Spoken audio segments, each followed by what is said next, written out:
Waheguru Ji Ka Khalsa, Waheguru Ji Ki Fateh. Guys, this is Phil Miller, a freelance, very prominent journalist.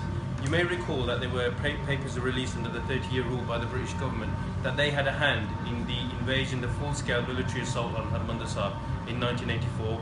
This is the man who discovered those papers. So the Sikh community actually owe, quite a bit to this guy, and we are really grateful, Phil, for the work that you put in, not only in finding them, but also continue in trying to get the missing papers. So, this guy takes his place in our history as well.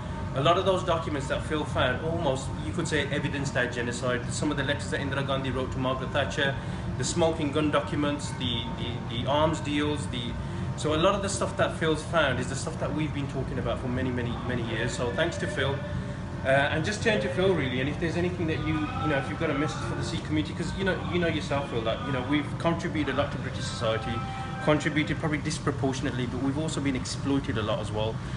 What kind of message can you give to quite a reeling Sikh community who feel quite rocked at the fact that our government, who we spilled so much blood for in the Great Wars, and we continue to serve society, that this government actually had a hand in destroying our holy shrine?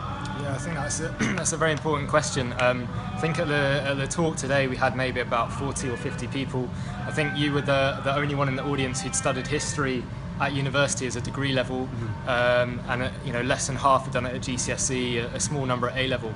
So I think given that Sikh history is such an important issue for the community, I think you need to take or find opportunities where you can take control of your history and educate yourself and others about it, and just bring that amazing history that you have into the national consciousness. Brilliant. So Saad Sangat, there's a saying that before you study history, study the historian, and before you study the historian, study the environment. We need to start writing our own history and not leave it to others to tell us who we are and try and give us an identity. Let's find that identity that we had 300, 400 years ago, and let's, as Phil says, bring that to the forefront. Waheguru Ji Ka Khalsa, Waheguru Ji Ki Fateh.